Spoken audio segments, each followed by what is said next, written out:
So, folks, the reason I am on so early today, relatively, is because I wanted to go over what is currently happening with the hearing that is scheduled today. It is the first hearing for Kilmar Abrego Garcia in that case since yesterday, when Donald Trump and Nayib Bukele both basically said, lol, no, we're not going to try and return him. There's nothing we could possibly do about it, tee-hee-hee, on camera, before calling the press evil for even asking about it. How could I possibly return a terrorist, tee-hee-hee? So it's going to be very interesting, because on top of that, for the last several days, since Judge Zenis's last hearing, where she basically handed down a ruling that said, hey, you have to give daily status updates on how Kilmar Abrego Garcia is doing, what his location is, and what concrete steps you have taken to try and facilitate his return to the United States.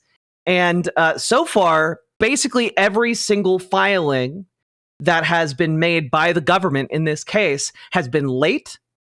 It has spelled Kilmar Abrego Garcia's name wrong on multiple occasions.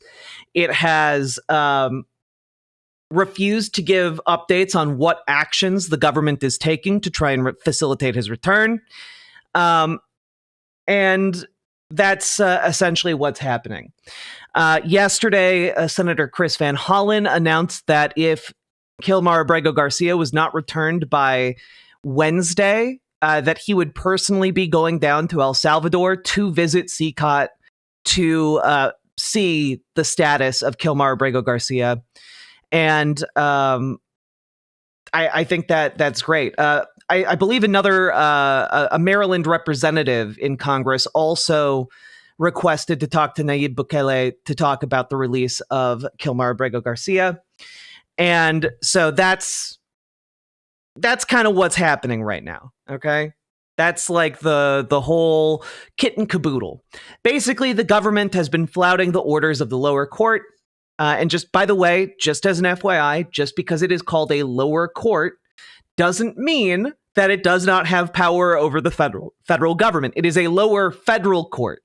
And in this case, it is a lower federal court compared to the Supreme Court of the United States, who reaffirmed that lower court's authority with their ruling that was unanimous. The Supreme Court unanimously said, you must facilitate the return of Kilmar Abrego Garcia, kicked it back down to the lower court to figure out the details. That's essentially what happened. 9-0, unsigned.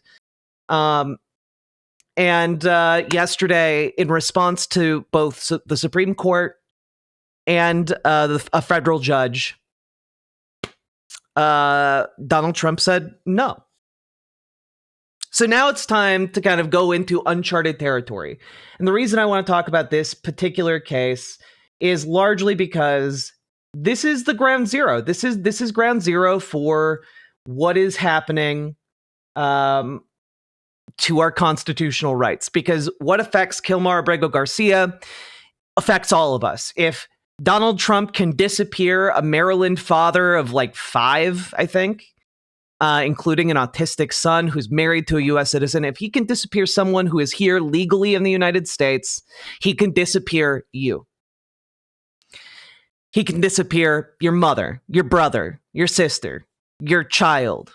You know, like, no one is off the table if basically all that is necessary to disappear you permanently, indefinitely, is to say, oh, whoopsie daisy, it looks like we did an administrative error and there's no way we can correct it, tee-hee.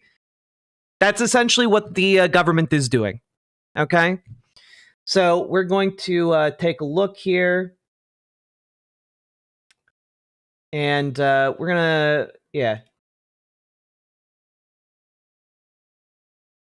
Going to be a live discussion after this that we'll take a look at over on Lawfare Media.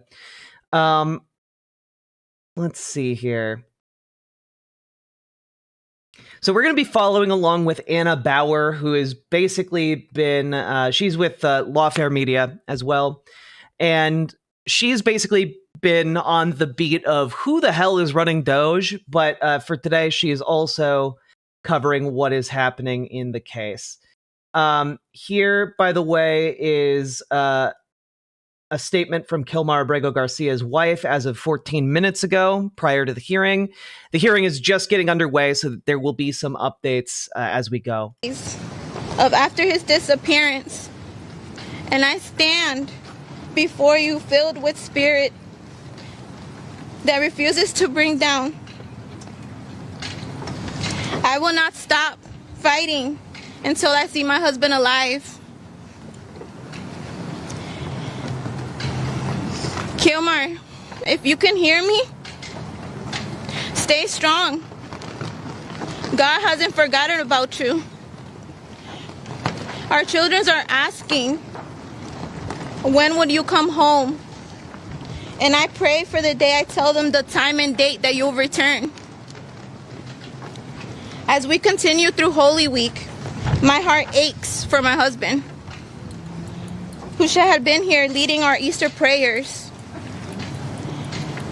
Instead, I find myself pleading with the Trump administration and the Bukele administration to stop playing political games with the life of Kilmar. Our family is torn apart during this scary time, and our children miss their dad so much.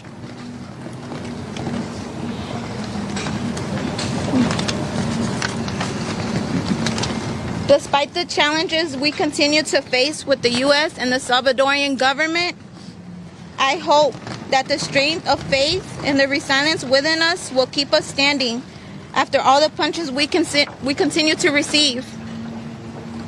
Our ability to fight back against these governments are testimonies to the spirit of fight and restraint that God has given us. We will continue standing strong, and we will never give up on you, Kilmar. Of after his disappearance. Yeah. If they can do that to this man, they can do it to any of you. And if you think, oh, they would never do that, Donald Trump was caught on a hot mic just yesterday talking with Nayib Bukele about building 5 more prisons the size of CCOT to house homegrowns.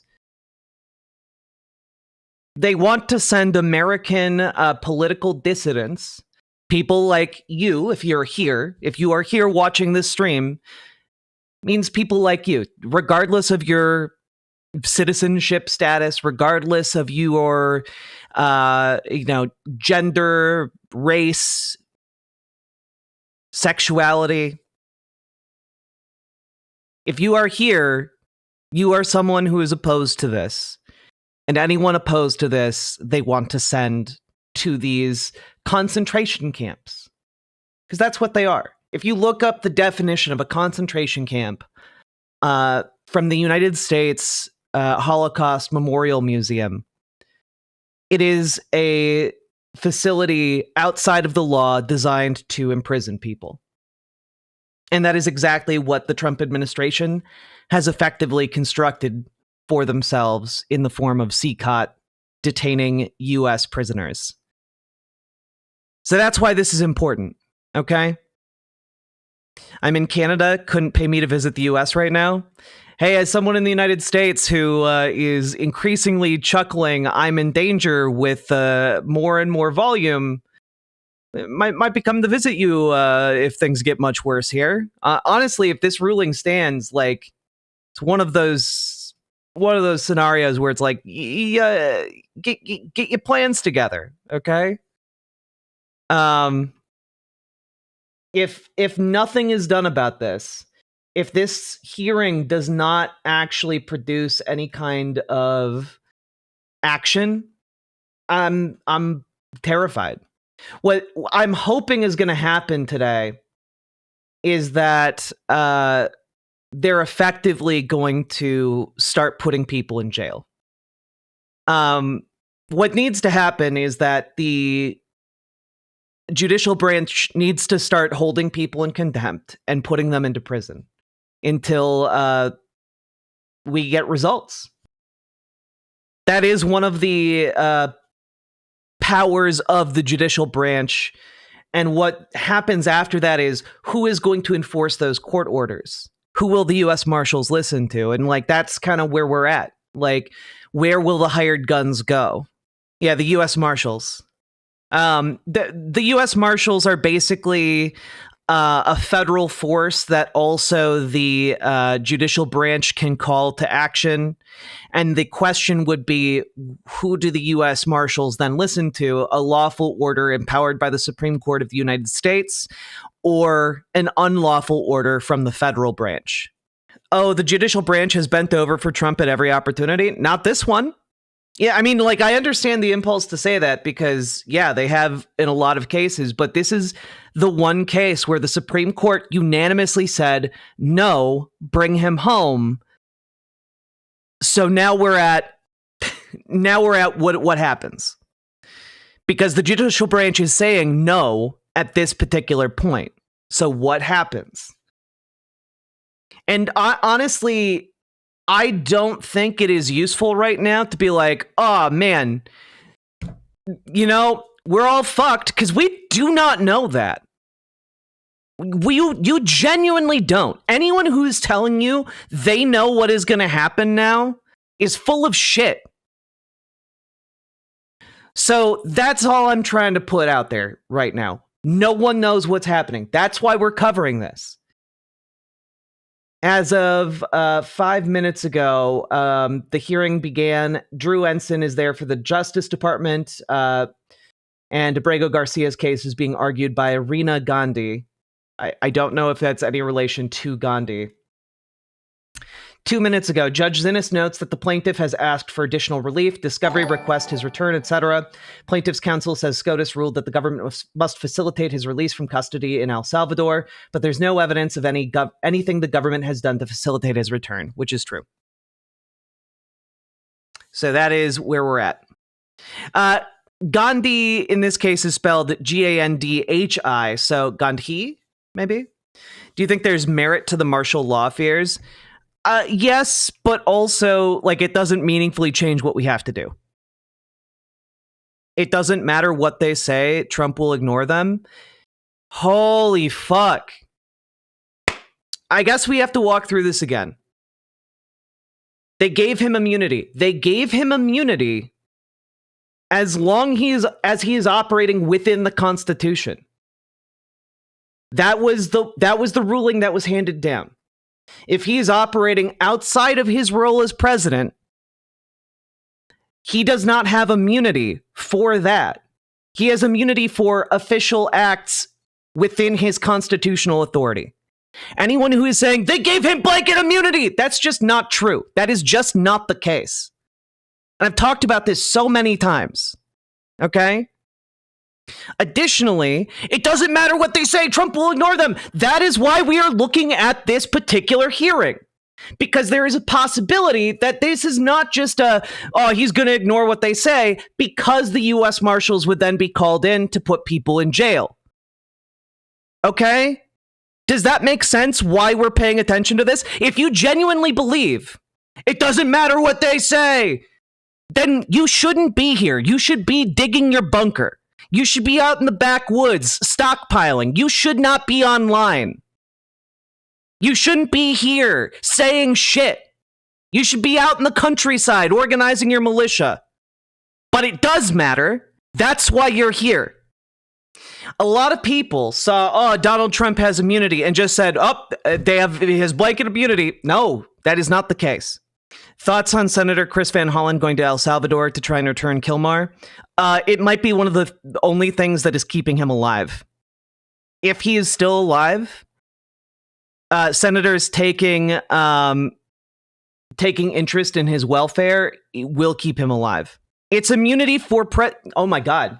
I can't believe you're arguing with me about this. Okay, real quick. At least with respect to the president's exercise of his core constitutional powers, this immunity must be absolute. Hey, question. Does operating outside of his constitutional powers, is that within constitutional powers? It's immunity for illegal acts committed as president pursuant to the Constitution. Jesus Christ.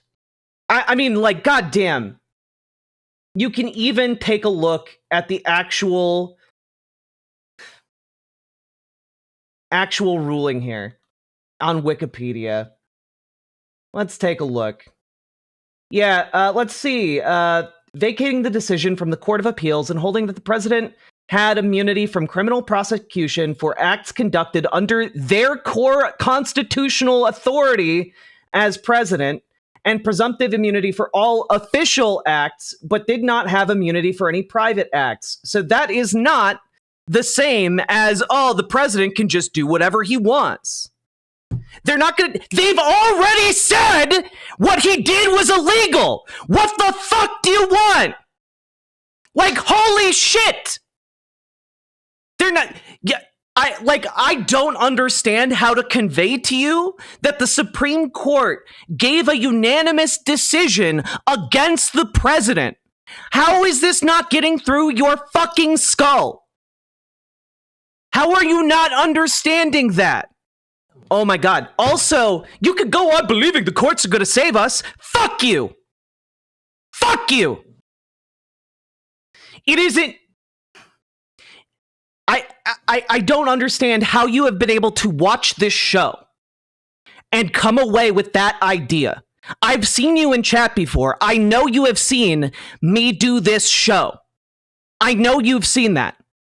I know that you have seen me every single day talk about how the hope of this country is in organizing people power to oppose this authoritarian regime. I know you've seen me say that over and over and over and over again. I know you've seen that. And yet today you're like, oh man, you care about what the courts say? And yes, because what the courts say matters. The rule of law does matter. Having it on the record for posterity that what he has done matters. And on top of that, how people react to this authoritarian power grab matters. Which means how this court rules. If the court rules that U.S. Marshals have to go and arrest people in the Trump administration, that matters. It matters if we see that order then not get fulfilled. It matters.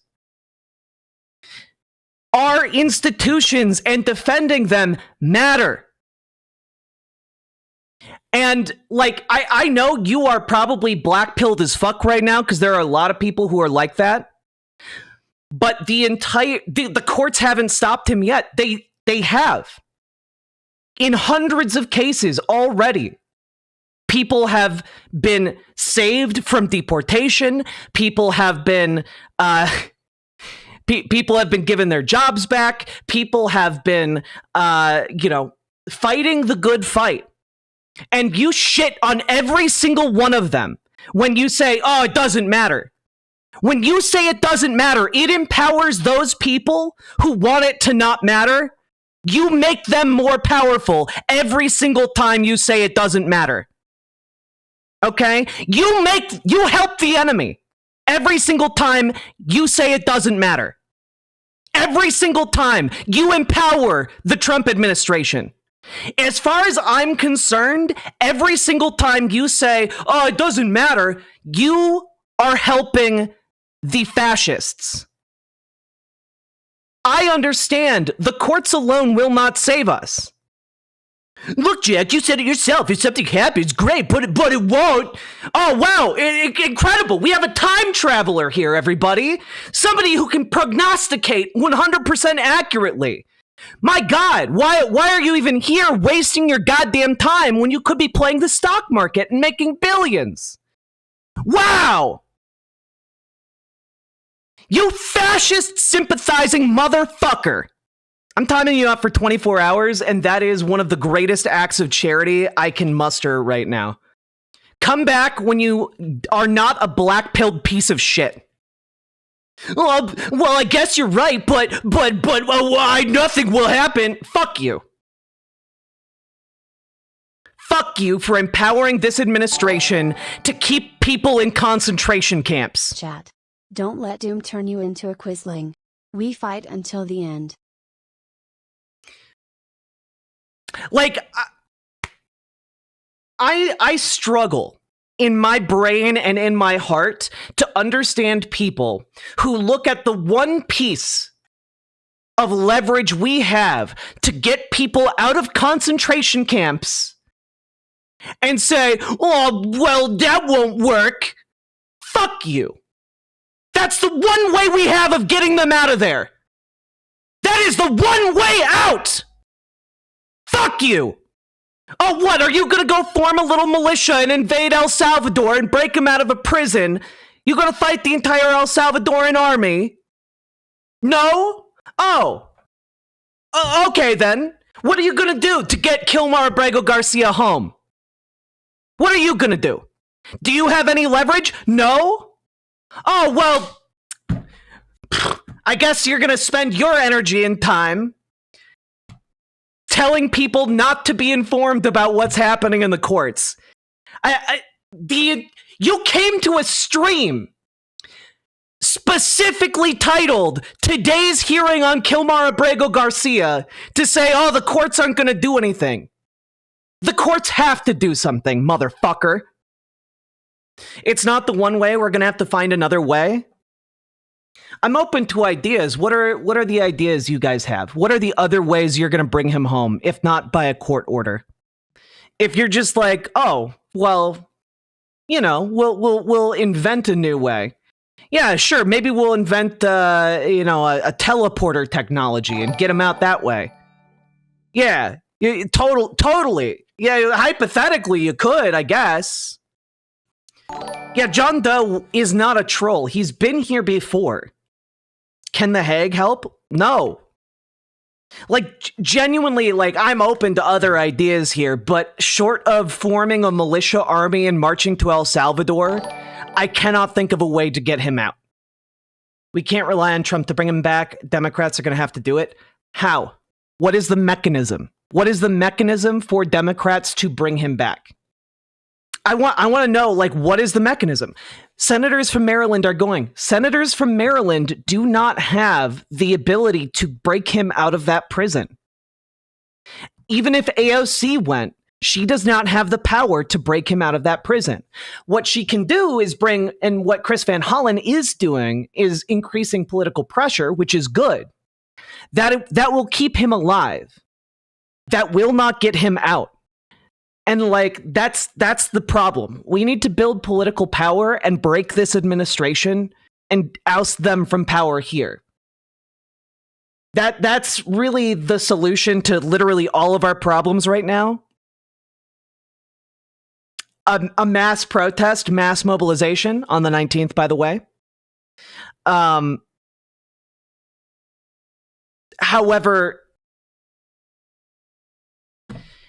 the mechanism that is most primely situated outside of, short of like mobilizing mass protests on a scale never before seen in the United States to move an administration that doesn't give a shit about the protests yet, like, there's not a mechanism. Develop groundswell mass protest. Yeah, but that's the thing, right? Like, that does not meaningfully differ from what we have to do right now. We already are doing that. That's already the plan to, like, curb the most authoritarian impulses of this administration. But those mass protests do not facilitate this man's return from El Salvador. The protests are not in El Salvador. What they do is put pressure to stop additional deportations. What they do is, potentially pressure members of Congress to maybe impeach the president. But, like, that's not a mechanism. That is brute force. And it is the thing we have to do already. But if you want to see Kilmar Abrego Garcia home, in any kind of reasonable time frame. And to be clear, every day he stays there, he is being tortured and under threat of death, if he is still even alive. If we want to see him returned in any kind of reasonable time frame, the courts are the mechanism. You Americans don't seem to care that your democracy has failed. I want to punch a monitor so hard right now. I don't care. I just don't give a fuck. Yeah, you're right. None of us seem to give a shit. We're only having the largest mass protest movement in American history since the Civil Rights era, but yeah, no one seems to give a shit. You're right. So true, king or queen or monarch. We're literally protesting 3 times more than we were last time Trump was in office. But yeah, there's literally a giant protest today, but sure. Okay. It's not on the news in Canada. It's not on the news here either. Like, we have had ongoing protests 3 times more frequently than what we had during the last Trump administration. More Americans now have mobilized against Donald Trump than have ever before. And it's not on the news at all. And if it is on the news, it's like, angry town hall, or, hundreds of protests where like hundreds of thousands of people showed up. It's crazy. Well, luckily, yelling at chat allowed for more time to go by, and we can see more of what's happening in the case. So let's take a look at what Anna Bauer is reporting here. The government routinely requests return of people wrongfully removed, but no evidence that they have done that, plaintiff counsel says. Plaintiff wants deposition of someone on behalf of the government. Sorry, connection interruption. Judge Zenis is talking to Ensign now, who is the lawyer for the government, the DOJ, asking what he would take away from the Oval Office meeting yesterday. Zenis doesn't think it counts as evidence. Ensign says he shows position of El Salvador. They don't want to release terrorists. Zenis, if I make finding of contempt, it will be based on record before me, and I don't consider the transcript you gave me 15 minutes ago to be sufficient. Question is what you have done to facilitate release and what to ensure that his case is handled as it would have been had he not been sent. Ensign, asserting the position of El Salvador is important. Also, in transcript of Oval Office meeting is statement of Bondi saying we would facilitate his return. Zenis, we're gonna do this by rule of civil procedure. Press conference won't do. We're gonna do interrogatories. Follow rules. I'll remind everyone here that there are no business hours. It'll be 2 weeks of intense discovery. Once we have record, take it from there. Ensign, transcript of Oval Office meeting sets forth evidence consistent with federal rules of civil procedure. Ensign now points to paragraph 9 of the declaration by a government official, which it submitted earlier today, regarding what would happen if Garcia presented at a point of entry. Declaration said he'd be removed to third country or back to El Salvador after withholding of removal removed. Zenis, have you done it? Brought him back? If you haven't done it, speculative. Ensign, if he presents at a port of entry or embassy, he would be taken into U.S. custody. This is narrow issue of what facilitate means. Zenis, I disagree, and I'm prepared to issue order on what facilitate means. This case, the SCOTUS has made clear, is a context not just in the either of pure law, in the ether of pure law. It's matter of whether defendants complying with order to release them from custody in El Salvador. Government has taken differing positions in past of what facilitate means. Doesn't necessarily mean you have to gas up plane, but you have done it before. Ensign mentions potential appeal. The Supreme Court has spoken, says Zenis. There is, in my view, nothing to appeal. So in my view, Zenis says, we do discovery. Now, do you wish to be heard on scope of discovery? Ensign asks Zenis to issue additional order clarifying scope of her TRO/injunction. Zenis, it's not that difficult. The Supreme Court has spoken. Let's talk about what SCOTUS has unequivocally deemed to be lawful. You made your arguments there, and this is now the scope of the remedy. We're going to do it in a targeted way, but we're not going to take a whole lot of time doing discovery. Ensign, we've made clear court doesn't have authority to make this request of the executive. Zenis, I'm not doing that. There's so much more daylight between that and what's happening here. Zenis, to talk in generalities is simply delaying the process we need to go through to determine whether you've done what you can in good faith to comply with the order. Ensign, disagree that it's generalities. The plaintiff has specifically asked court to compel government to ask El Salvador for his release. Zenis, but I'm not there yet. I keep going back to what SCOTUS said was squarely in my power and my view that you have not fulfilled the mandate I've issued. Discovery will bear that out because the affidavits are insufficient. So, that is where we're at so far. There will be more updates coming. This is some judicial shit fucking. This judge is pissed. Yeah. I mean, basically, the government ignored her order, appealed it, which you don't generally do with these TROs and injunctions, appealed it to the Supreme Court. The Supreme Court unanimously backed her decision.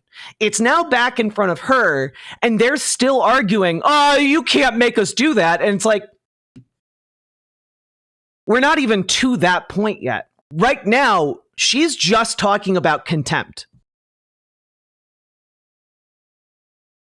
She is just talking about holding people in contempt. And if that happens, we're looking at people going to jail. If that happens, we're talking people are being called to the stand, being put under oath, and being forced to testify. And if they perjure themselves, which they almost certainly will, they're going to get their shit fucked in court, essentially. You know, and like, I understand people in chat being like, well, if they do anything, if, and it's like, I get it. But like, I don't know. To me, this seems like you're drowning in the ocean and you see like a rubber life raft and you're like, well, it's not a seaworthy vessel. If it's even possible that it will stay floating, it might be punctured, it might sink. And it's just like, we are fucked right now. Like, I want you guys to understand right now in America, we are fucked. And all of our institutions have failed. This is the last one. If this institution also fails us, then it is literally just us organizing en masse. And that is when we're starting to see like, oh, the government will just gun down protesters. That's when we just start seeing the kind of nonviolent resistance we'll have to embrace is like turning funeral processions into political movements. And so, like, I understand the skepticism of the courts, but to be, like, actively antagonistic to the possibility of something good happening here, I don't understand that impulse. Okay? I don't understand it. Because, like, if you genuinely are already that black-pilled, you should not be in this chat. You should be trying to escape this country. That's it. Full stop. If you do not think that the courts are capable of curtailing people being black-bagged off the streets and sent to a concentration camp, you should not be here. This judge understands the stakes. Oh yeah, putting someone under the jail is a term for killing someone in jail and then just burying them under it so that no one knows they died. They didn't prevent it. It happened. This is about preventing this happening to millions of people. Do you understand that? Do you understand that this case is not just about one person? Do you get that, Central Scrutinizer? That, like, if we don't get Kilmar Abrego Garcia home, we're looking at hundreds of thousands, if not millions of people doing the same thing. This case is about preventing it happening to more people. It's about rectifying the issue. Yeah, and okay, central scrutinizer, I love you, but like I can't fuck with this right now. I can't do it. Come back after you've chilled out a little bit, okay? Because like I can't do this. I can't be screaming at chat that law matters.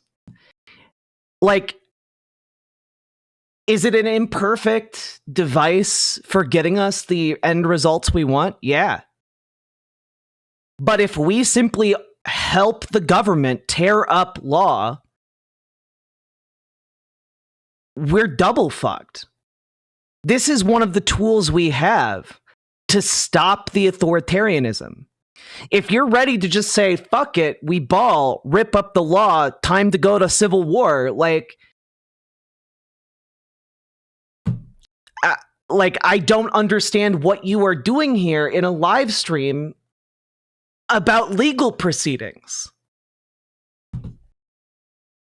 I just don't get it. And I can't have another yelling match like I did earlier. You guys can probably already hear my voice is fucked up. And I don't know how to convey. I'm on the edge of like crying. Okay, I don't know how to convey how important this particular hearing is on how things go forward from here on out. And to see people just being like, yeah, it doesn't matter, fuck it, let's get ready to march in the streets with our assault rifle. Like, what the fuck are you doing? Like, what are you doing? This is a historical legal proceeding, and you're here. Not only is it a historical legal proceeding, it's a historical legal proceeding to save our constitutional rights, the very concept of constitutional rights. This is like on par with John Adams defending the Redcoats during the Revolutionary War. You know? And I do not understand people looking at that and saying, yeah, whatever, nothing matters, because it does matter. This kind of case and what the Supreme Court says matters. And it matters to millions of people in this country. If you care about mobilizing people en masse for any kind of action, whether it's voting or protest or otherwise, what the Supreme Court says matters. What the highest court in the land says about our constitutional rights that have bound together America matters. And it's really hard for me personally, because I feel like I'm not conveying enough how important this is. I feel like I am not being understood here. And I think that if your goal, like mine, is to mobilize as many people as possible to combat the authoritarianism in this administration, what the Supreme Court and what these courts say matters. It is really fucking important. Okay? The legal battle of our lifetimes. Exactly. This is... I mean, like, if essentially what happens here is that the Supreme Court and the federal courts rule against Donald Trump, and Donald Trump ultimately just says no, and the enforcement mechanisms of the courts fail us. What happens here is that it gives legitimacy to any effort by we the people to oppose that administration. It allows us to organize around that failure, around that rejection of the constitutional order. It allows us to put out a beacon to the world, a beacon to all of our fellow countrymen that, hey, this man is anti-American. This man is not following our constitutional laws. This man has trampled over your rights and mine. This man is rebuilding a monarchy in the modern day, and we cannot stand for it. Just as we rejected King George, we must reject him. Okay? And this is why it is so important. Because what the court says here and how the administration reacts to that matters. Okay? If you want to mobilize people en masse across the political spectrum to oppose authoritarianism, this matters. And maybe I didn't do a good enough job explaining that at the top of stream. That's my bad. Okay? But this shit matters. All right? It matters. Let's continue. Ensign repeats his view that there are pure issues of law at play here that do not require discovery. Zenis, okay, I'll give you my order and you can object. This is what district courts are authorized to do, discovery. Courts are referees. I will issue orders setting out why I think expedited discovery is warranted. It will happen over 2 weeks. You'll have opportunities to respond, etc. I am going to issue a written letter how you'll get expedited review in this process if meets and confer isn't workable. If everyone operating in good faith, it'll get done in 2 weeks. If not, it'll be fact in itself for court to consider. Depositions to be completed by Wednesday, April 23rd. Any impediments to that? Ensign, we understand the court's position. Zenis, so that means no impediments? Ensign, we don't know at this time who will be deposed. Zenis, no, I'm saying the people who you've put forward as affiants. Ensign, I'm not prepared to put forward objections at this time. One of the affiants is an acting general counsel. Zenis, you should have considered privilege when you put up as an affiant, but if you have privilege objections, you can get them to me. But any issues producing deponents for deposition. Zenis to Ensign, cancel vacation, cancel appointments. I'm usually pretty good about that kind of thing. Not this time. Ensign, we will move expeditiously, Your Honor. Zenis, anything else? Ensign, for the record, we don't think discovery is appropriate because we think this is a legal dispute. Zenis, okay, I'll respond to that in the written order, and your objection is preserved. Now plaintiff's counsel is up. They have no further statements. Zenis, it's a tight timeline. Says there will be requests for production, deponents, interrogatories. Zenis, keep it targeted, keep it tight. That will keep it moving. My current target is at the conclusion of discovery, then plaintiffs will supplement their motion by April 28th. After reply, we'll turn to it as soon as possible. And that's it. Hearing over. There will be an expedited discovery period with depositions set to be completed on April 23rd. So basically, folks, what has been ordered here is that over the next week or so, every single person who signed an affidavit in this case. And so far, I believe there are 3 of them. If I can pull that up real quick. Probably not going to be able to pull it up real quick. But that being said, yeah, I'm not going to be able to find this real quick. Sad day. Here we go. So far, I believe we have like a sworn declaration from the ICE official, Robert Cerna. I believe we also have a statement from Solicitor General John Sauer. And DOJ lawyer Arez Ruveni might be called as well to give depositions. And that is kind of where we're at. Have you been psychically injured by a chatter? You may be entitled to compensation. Call Peepo and Sons. Spitfire, thank you for the $50 Australian. Where are we at? Okay, where are we at? Essentially, federal officials are now going to be called in to testify about what is happening, about the adherence to this order, about the non-adherence to the order, etc., and what they are doing to return Kilmar Abrego Garcia. If they are not doing anything to facilitate his return, then what is going to happen is going to escalate from here. Depositions are basically a way of turning this into a spectacle for good. It is a way of increasing the political power, the political pressure being brought to bear against folks in this administration. It is a savvy move if you are a federal judge, okay?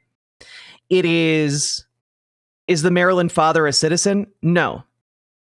But he had asylum, and he actually had a court order forbidding him from being deported specifically to El Salvador. I think the frustration is that protecting the world is being left to those that were meant to be protected. Those big personalities are taking over. Yep. It's really frustrating. I don't like being a minority and also someone who is loudly speaking out against this. It's scary for me. Not going to stop, but it is scary. And do you think, let's take questions. Do you think they will bring out the big guns, i.e. calling them in contempt of court? I mean, I think the fact that the federal courts are dropping contempt more and more in their discussions, in their court proceedings, indicates that the federal judiciary is getting fed up. Frankly, the fact that the Supreme Court had to intervene at all is something that rankles most of these federal judges. It's not just Judge Zenis, by the way. It's a lot of these federal judges, like Judge Boasberg. Also, like how do I put this? There is a presumption of good faith historically between the courts and the federal government. And in the space of like 3 months, the federal government has basically... It does also annoy me when politicians turn to the public and say organize. Yes. It's like a sports team being behind and turning to fans to say your turn. Paraphrased. Oh, same here. That's why I'm at the very least respectful of Chris Van Hollen for going to El Salvador to, like, he's actually doing something, as opposed to just being like, what leverage do we have? A 9-0 ruling says it all, though. It does. It does. I do think that basically where we're at here is that the presumption of good faith from the federal government to from the judiciary to the federal government is basically used up.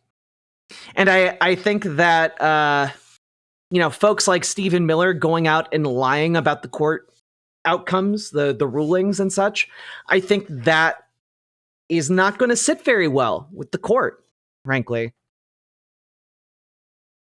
Wait, the ruling is already out? Yeah, the Supreme Court already ruled on this. Basically, on this particular case, the reason we are paying so much attention to what Judge Zenis said, the reason this was so important is because her ruling was appealed to the Supreme Court. And because she ruled that the federal government must return Kilmar Abrego Garcia. And the government appealed that to the Supreme Court, and the Supreme Court authored a unanimous decision siding with her ruling. DB Wolf, I've never forgotten Twitch. Not even for a minute. It's still bonkers that the government appealed it. Yeah, that is not usual. Rough explainer, Paula Zenis, district court judge, pushed an order that said the federal government had to facilitate the return of Abrego Garcia and then give him due process. The U.S. appealed to the Fourth Circuit and lost. Went up to the Supreme Court. Yeah. Have you thought about getting out of the country and continuing to stream from somewhere safer? Some of my political streamers I follow are going to Canada. I have considered that, yes, actually. It's not great. But I think that I will probably hold out on that for a while longer, as it were. I think that there are going to be concrete signs of when to get the fuck out. More than what we've seen so far. And we'll see what happens in the future. But like, these are high stakes. I've got documentation to be able to, at the very least, claim asylum in Canada if I need to. But like, honestly, I would prefer to stay and fight here because, like, if America falls to fascism, guys, fully, truly, and completely, like, It's the most powerful imperial power on the planet.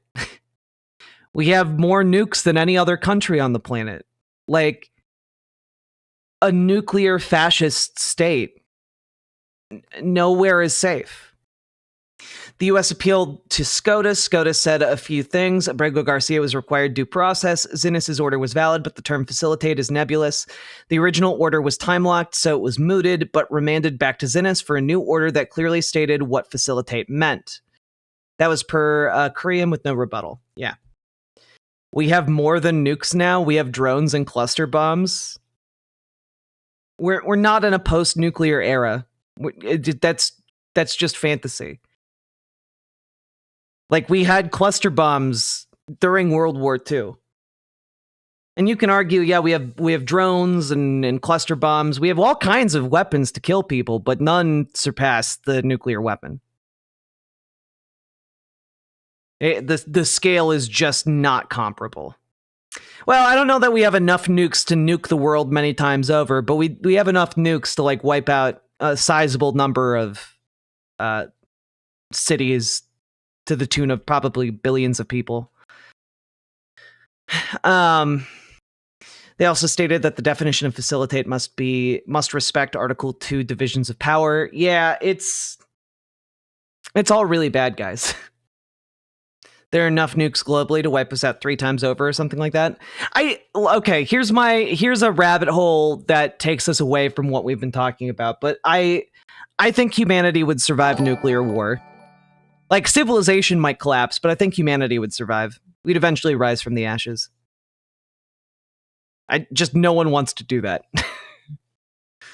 Been protesting and organizing like crazy here in Canada, and you are right. If the US fall, we are boned. We try to prepare for it, but we have our own problems as well. Hope you're well, Jack. Hope you're well too, Malachi, and thank you for the $5 dono. And yeah, I mean, this is the fight. What can I do organizing-wise if things get worse? Well, we're already at basically worse. So what you want to be doing is you want to be going to mobilize.us/indivisible, finding protests, or making your own protests, depending on where you are and the availability of protests and whatnot.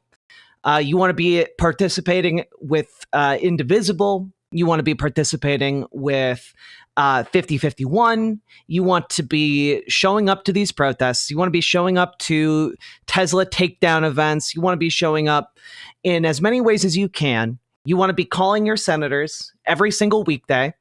Leave them a message if you have to. It does add up. It does work. It increases political pressure directly. You want to join your local Democrats. You want to join your local DSA. Any kind of effective, larger network of folks. You want to be a part of that. What do you recommend for people who physically can't get out to protest? Make agitprop. Make like memes, and I'm not even kidding. Like, use art. Make fun of Donald Trump. Make fun of Elon Musk. Make fun of Marco Rubio. Make fun of JD Vance. Mock them mercilessly. Okay?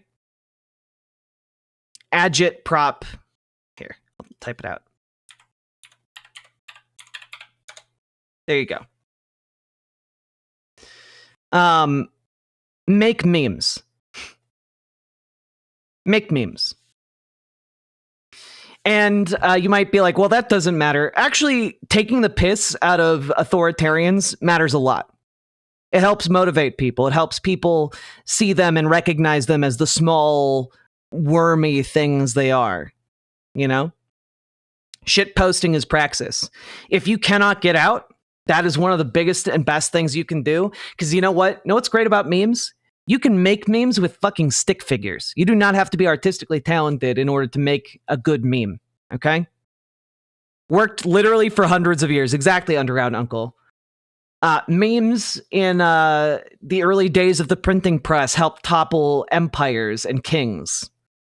Yeah, cooking, whatever skills you have, consider how to use them for protest. I'll finish establishing my DSA chapter and contact my county's Democratic Party and do the 5 calls. That sounds great. Get out there. So Zenis' order has to be really deft, too weak, and it won't free Abrigo Garcia. It'll be dependent on Bukele releasing him too much, and the U.S. will appeal back to SCOTUS, saying the order violates separation of powers. Honestly, I kind of think the latter might be true. In this situation, the judiciary won't be able to compel the executive to do anything that would affect the state relationship between the U.S. and El Salvador. Zenis can't make the executive stop payment on the fees for CCOT. It can't make them do sanctions. Or much more than a request for El Salvador to release Abrigo Garcia, and Bukele will say no because he's been told to do so. Yeah, I mean, like, this is the constitutional crisis. You know, like, it's to a movable, unstoppable force, immovable object. Like, what happens? And no one fucking knows. All I know is that, like, if this is just allowed to continue, like, the ability of the president to simply black bag people is, I mean, I guess it's down to us to remove him from power, Yeah, the judiciary really runs out of rope. The mechanism for redress here would be impeachment, but good fucking luck with that. Yeah, I mean, like, what does the Supreme Court do? Like, refer it to Congress? Like, at this point, does SCOTUS do like one of the wildest things imaginable and like say to the third branch, like, hey, you should impeach this motherfucker? Like, honestly, that would be unprecedented and might be like where this is all going. It might be that like SCOTUS does that. And sure, Republicans might say no, but it's going to be real hard for them to say that they're the party of law and order, Yeah, I mean, the entire issue is Congress. Congress is paralyzed by fear of Trump. SCOTUS could, of course, empower people who are currently afraid of Trump to act by ruling against Trump and referring it to Congress for prosecution. Because that's never happened before, but I presume they could do that if Congress is there to act as a court in the case of the president.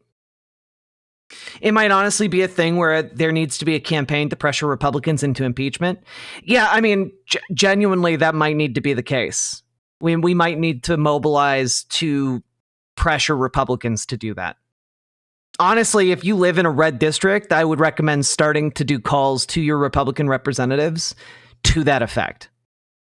And I mean, honestly, between pissing off Wall Street, fucking up the global financial markets with these nonsensical tariffs, there's a non-zero chance that impeachment could become a thing, especially if empowered by the Supreme Court. So SCOTUS could strongly recommend that the legislative branch intervene, but they cannot compel legislation any more than anybody else. It will make the GOP look shitty for basically letting this happen, but the GOP doesn't care about looking shitty right now. Yeah, but they might. But by the time this goes through to the Supreme Court again, like, they might it'll probably be like election year for the House, This is why you have to call your Republican reps too. Yep. This is why, by the way, while Congress is in recess, you guys have excellent opportunities to attend town halls, to go physically to the offices of your elected representatives and senators to see them. DHS just said they'd deport him again if they bring him back. Yeah, but if they brought him back, he would be entitled to court. He'd be entitled to due process, which would be a check on just deporting him again summarily. It makes no goddamn sense, and Trump shouldn't be able to do whatever the hell he wants just because he's an overgrown roach with a god complex. Agreed. So, I don't think that's true. Abrego Garcia's lawyers can and should state that they're declaring emergency relief at every step due to the imminent threat of being at CCOT. Generally, courts will accept if we don't fix this, the person involved will die as a good cause for an expedited docket. True. So what we need to be doing now is mobilizing, organizing, and that involves getting out there and doing stuff.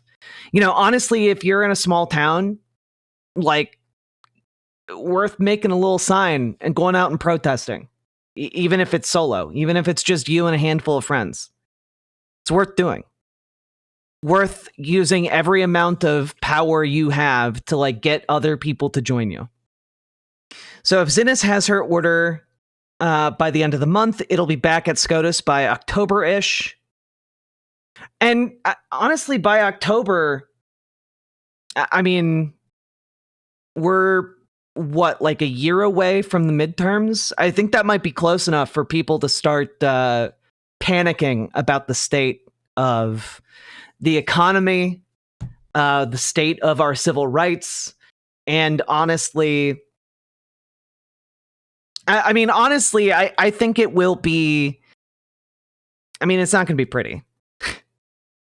Axolotls with cream. That's okay. You can mention that Cirrus is streaming. Let me put it this way. Midterms coming up changes the political calculus in Washington. October might be close enough that political pressure and calculus is shifting. If SCOTUS were to drag their feet or even issue an order in October, that would have effect on the midterms. I think it would affect their decision-making.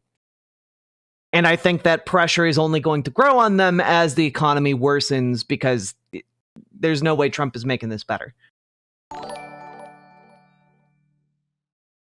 It feels like in the 249 years that the country has existed, despite a civil war, no one saying, "What if they don't play by the rules?" is a massive oversight. Yeah, especially for the presidency. And they all thought people in Congress would engage in good faith, They have no intention of giving him his day in court. That'll be too bad. They'll have to. That's if we're in that territory, then nothing SCOTUS said matters. But I happen to still believe that what the Supreme Court of the United States says does matter. There's another problem, the possibility of mooting. I'm not sure what that means. Is that your way of saying killing him? Bukele is a bad man. CCOT's full of bad people. I'm not saying that the U.S. would ask Bukele to create some circumstances rather than have a free prisoner. Yeah. But I'm not nearly optimistic enough. That is why I think, by the way, that U.S. senators and representatives visiting and announcing their intention to visit Kilmar Abrego Garcia is so important. I do think it is quite literally a lifeline for him.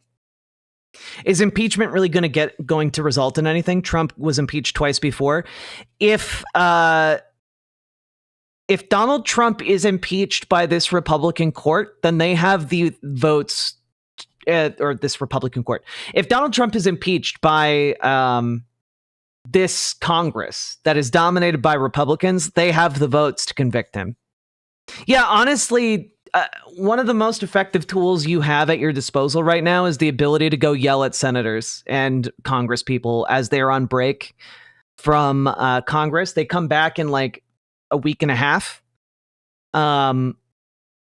Worth noting that this is an opportunity for all of us to basically leave them shaken at our fury, at our rage, and at the rampant injustice of disappearing people off of the streets without any due process, without a conviction of any wrongdoing whatsoever. Okay? So, town halls are an excellent way of doing that. Consider it. Both of mine have stopped answering their lines. I guarantee you they still have staffers listening to those voicemails. Dumb question. Can't Garcia's lawyers just file a writ of habeas corpus? Not if he's not in the U.S. Do I call the D.C. offices or the local offices? Well, they're on recess. Call the local offices. And honestly, while they're in recess, you can go to their office and speak to them, or at least speak to staffers, which may be a thing worth doing. What? Why can't you have a writ of habeas if out of country? Well, let me put it this way. What court exists in El Salvador that has jurisdiction over Salvadoran territory? True. Fax Zero allows you to fax your sitting senators. If they aren't answering their calls, you can send them a physical piece of paper that has a piece of your mind.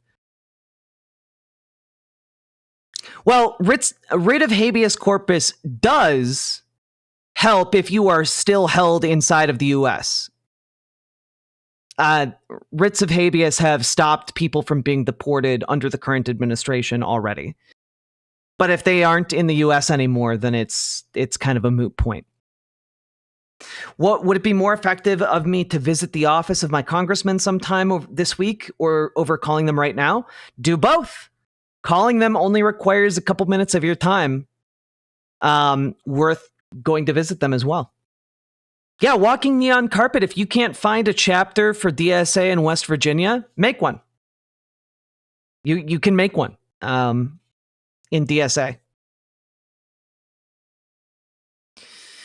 Yeah, whistleblower just called out Doge for fucking around with from Greenbelt for fucking around with NLRB information. It's true. They also threatened to kill him. We'll talk about that a different time. Maryland Public Library. It is Roger Parloff and Anna Bauer, our intrepid U.S. District Court for the District of Maryland crew, looking here like they are being held hostage in. So if they start making secret signals with their hands, or you just interpret them as the real message they want. Guys, I can't talk about that right now. FBI they want the FBI to hear. Anna and Roger have just emerged from the hearing before Judge Zenis, and I want to start with breaking news from Roger's feed, Twitter feed, which is that we now know how to pronounce the judge's name. So, Roger, okay, it's not just me. All right, and how did you learn it? I spoke to a clerk in the court, and she sounded authoritative, and she said it's pronounced C-knees. C-knees. Okay. I think that good to know. Like she must know. Can you turn him up? So you heard it here first, people. This is news you can only get on Lawfare Live. Everything you've heard everywhere else is wrong. The judge's name is Paula C-knees, and just think your eyes and your knees. All right, we're done. All right, so we had, for those of you who were following along, Anna covered this on Blue Sky. Roger covered it on Twitter. Let's start, Anna, with just an overview of what happened. The judge walks in and seems to know exactly where she's going. The C-knees and the riverboat knees. To you? So I got there right when the hearing started because of some transportation delays, and I had 5 minutes in which I was trying to configure. I had an internet connection issue. So I'm going to let Roger start us off with the very beginning of the hearing because I was otherwise occupied. I was frantically trying to get my internet to reconnect after I had a debacle with it. All right, so Roger, give us an overview. We'll get to the details in a minute. My impression: she walks in knowing where this hearing is going. Yep. What did you make of the overall direction of the thing? I think that's right. She was much more calm than I expected, very deliberative. I mean, like Boasberg was calm also, but he was seething. You could tell. You could not tell that she was seething, although she probably was. She was much more controlled.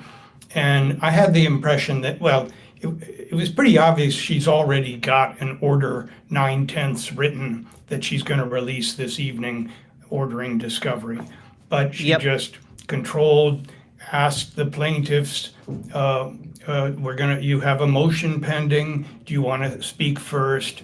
The plaintiff's lawyer, who was not Sandoval Motionberg, who is off this week, but Rina Gandhi from the same firm. And she actually only mentioned the request for discovery. She didn't even mention the request for a show cause order, which would commence contempt proceedings. And then the judge obviously thought, yes, that was the wavelength she was on. And then there was and then she turned to, do you want to take it from here? Yeah, I mean, look, she turned to Drew Ensign on this point. He attempted to make the argument that there's a pure question of law here. The government, in many of its filings, and its response to the plaintiff's motion, has suggested that there is this debate over what facilitate actually means, because that's the term that the judge ultimately amended her order, that the government has to facilitate the return or release from custody in El Salvador of Abrigo Garcia.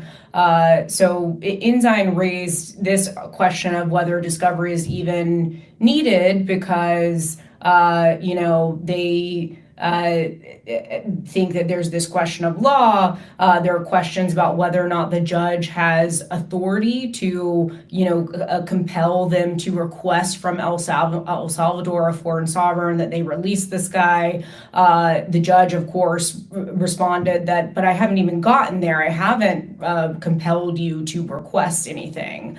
We're just looking at what steps have you taken, and is that sufficient to show that you've complied with my order? Roger, am I missing anything there in terms of the general gist of Ensign's arguments? No, I think that's right. I wasn't quite clear when she said we weren't there yet. I think we'll have to look at the transcript whether she said I haven't ordered them to release him. We aren't there yet. I don't know. Maybe you're right that it was, I haven't even ordered you to request that they release. I heard, so that's how I heard it. Again, we'll have to check the transcript, but I heard it as, her saying, we're not there yet. The plaintiffs have construed this order in that way, but it's not that I have told you that you have to do this. And then at one point she even mentioned the fact that, and this has been because in the government's view, that all they have to really do is just say, oh, well, if he shows up at a port of entry, then we'll take him into U.S. custody. And today in a status update, they said, and if he does that, then, we'll remove him to a third country, or we will withhold his final order of removal, or we'll remove his final order of removal that prohibited him from being removed to El Salvador, and then redeport him to El Salvador. But, I think that in the judge's view, that's not sufficient. And there's this debate about whether they have, showed sufficient evidence of complying. That all goes to the facilitate question. At one point she said, I'm not saying you've got to have planes on the ground, but I am saying I know that the government has done this in the past. This is not a problem that's uncommon in terms of getting people back who have been mistakenly or wrongly removed. So there was kind of this back and forth between the judge and between Ensign about not only, are there outstanding legal questions, but, it seems like this looming question that at some point the government is going to try to force her hand of answering the question of what exactly does facilitate mean. Again, Roger, correct me if you got if you heard something different, but I think the judge was saying, we're not at the point of me saying you have to ask this, but I think the Supreme Court was pretty clear in saying, there are some steps that you've got to take, and you've got to try to, and she read from the order several times that was issued by the Supreme Court. And so again, we're not quite at the stage yet where the judge is, as much as the government wants, ready to clarify what facilitate means, and she wants discovery because she thinks that the government rightly thinks that the government has not complied with her request for information about what it is that they've done, what potential steps they will do, and what his custodial status is. She was clear that she doesn't need. She's rejecting the idea that facilitate only means removing domestic obstacles. She's clear on that. And so, she understands they're going to make that argument. She rejects it. She thinks that it's absolutely clear. And she kept asking, the questions I put to you were the questions the Supreme Court said you needed to try to answer, which were what steps have you taken? And they haven't answered that. Right. And so their position is facilitate is constitutional only to the extent that it requires them to do nothing more than remove domestic barriers, although they complicate their case because they then say, and if he shows up at a domestic port of entry, we'll deport him again. So they say they've removed domestic barriers only then to reimpose them. But that seems to be their position. Her position is no, it clearly means more than that. Yeah, and Benjamin Kessler, I understand the frustration, but force the executive branch how? That's what's going to be interesting. What mechanism can the legislative branch bring to bear, or will the judicial branch bring to bear against the executive branch? That's what I still don't know. So far, we have the order of discovery. That's kind of the next escalation. And there's a lot of room between merely removing domestic barriers and anything that would come in the way of what the Supreme Court says, come anywhere near what the Supreme Court says, the limits of the district court's authority. And so she kind of instructs the plaintiffs, okay, keep your discovery within that space, and I will referee balls and strikes. Is that a fair summary of where she came down? And I'm just working off of the two of your reporting. So, and just to add one thing to what you were saying about this removing domestic obstacles, she also brought up that one of the things Bukele said yesterday was, I can't smuggle him into your country. And she said, well, it doesn't sound like you're removing domestic obstacles, does it? So, you tell me what you've done and so on. But otherwise, what you said is right. Yeah, my understanding, Paladin, is that while they might argue that, oh, he's not in our custody anymore, there's a concept in the law called constructed custody, and this falls very clearly into constructed custody. But what we do about constructed custody in another country, that's a big old question mark. I do not know.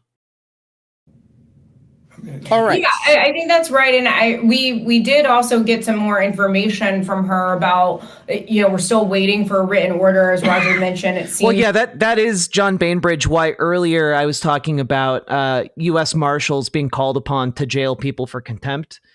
And one of the big questions here is, what do the men with guns do? You know, if anything, I think a much easier workaround would be some kind of deputizing action by the court to deputize, you know, an impartial third party or something like that to go and make arrests on behalf of the court rather than use the U.S. Marshals, simply because we don't know what the U.S. Marshals would do. This is all really scary. It's so scary. Yeah. Like this written order is probably more or less written, but she ultimately, where she came down on in terms of all, you know, the government saying, we think that there's no need for discovery. Yeah, I am very, Paladin bringing up an excellent thing. I am very interested to see what the actual agreement between El Salvador and the United States is, because we do not know. We have leaked memos to the Associated Press that say, oh, we're paying Bukele, or the government of El Salvador, $6 million per year to house these people indefinitely. But like, that might not be the whole gist of it, you know? Oh, it wouldn't be Dog the Bounty Hunter goes to El Salvador. It would be Dog the Bounty Hunter arrests Marco Rubio, you know? Right now, not only because what we've submitted is sufficient in terms of these affidavits, but also because we think there are still outstanding questions of law. She said, no, I think we need to go for expedited discovery. She was very firm. It's going to happen over. You know, that's probably, Paladin, that is probably what the judge is hoping for in this case. Like a potential out via the official agreement between the United States and El Salvador, like essentially saying, like, if you stop this, if you stop payments, X happens, you know, like some kind of what happens should the United States stop paying, like we'll just return them. Like, what are the circumstances here? Because if there are those outs, the court can simply order the US government to take those outs, to return these people. Yeah, habeas that fucking corpus, yeah. For the next 2 weeks, we're going to follow the federal rules of civil procedure. There will be interrogatories, there will be depositions, there may be requests for production, and she gave a preview of... Wait, can Amnesty International help to bring pressure to Venezuela? I don't think that would help, because none of this involves Venezuela, except for Venezuelan deportees, or people from Venezuela who got not even deported, kidnapped and sent to El Salvador. Of the timeline that, again, we're waiting for confirmation of this in the written order, but it sounded like, from what I understand, she expects that at the very least, the people who will be deposed will be the people that the government has put forward in its daily the declarations they put forward in their daily status reports. That includes people like ICE official Robert Cerna. It includes the acting general counsel at DHS, Joseph Mazzara. It includes the State Department official, State Department official Evan Katz. Thank you, Ben. There may be one more that I'm forgetting, but yeah, basically they have the ability to bring every single person who has signed like an affidavit for this case into the courtroom under oath and testifying about clear facts, and that gets the ball rolling in certain ways for sure. That applies some very real judicial pressure. So at the very least, those individuals she wants deposed. That she expects that. Well, part of the issue with bringing political pressure to bear in El Salvador is that El Salvador is a dictatorship. So, like, Amnesty International doesn't really hold that much sway. Bukele, as an authoritarian dictator, has jailed like almost 2% of the population of El Salvador. It's pretty bad. To give you a point of comparison here, The U.S. prison population is, at the end of 2023, around 1.2 million people. Maybe if we round it up, we could say it's around 2 million people. Bukele has already jailed. If Bukele was in charge of the United States, that number would be 6 million people. It would be a lot of people. It'd be 3 times the entire prison population of the United States. So I don't think he is going to care that much about human rights. They will say, I don't recall a lot. Sure, they will. But that is a great way in a case like this to wind up being, put in prison until you're willing to testify, Sake Tanuki, thank you for the 5 tier 1 subs. So much for the country being named the Savior in Spanish. Yeah, true. Thank you for the 5 tier 1 subs. Those depositions would be completed by April 23rd. She made it clear that throughout all of this, the government will have every opportunity to do objections and responses and, preserve anything that it may want in terms of any kind of objections or opposition that it has. But she is very firm that she wants it to keep going. She wants it to be speedy and efficient. She even said at one point, and correct me if I'm wrong, Roger, but I think she said at one point, even if the depositions need to take place at the courthouse and she can call balls and strikes, then she will. Yeah. And she wants by April 28th, I believe it was, that everything's going to be completed. The plaintiffs will file a supplemented filing or briefing on their motion. Then there will be a reply. Again, and I have to keep reiterating this, Donald Trump does not have immunity when acting outside the bounds of the Constitution. Just really have to reiterate this. He has immunity in his role as president under the Constitution. If he takes acts that are outside of the Constitution or violate the Constitution, those are not protected by the kind of immunity that the Supreme Court granted him in that previous ruling. And then they'll go from there. So that's the timeline that she set out today. All right. So I want to ask you a question that's going to sound weird to you guys, but actually responds directly. Who says what the boundaries are? The Supreme Court, oddly enough. To things that were tweeted and blue-skied in response to the specific news that she had ordered this 2-week expedited discovery. And people responded with sort of irritation and disappointment to that timeline. They want her to rule now. And my reaction was, as somebody who follows a lot of civil litigation, my God, 2 weeks that's a lot. That's a really fast, compressed discovery timeline. My assumption is that the plaintiffs were thrilled with this outcome.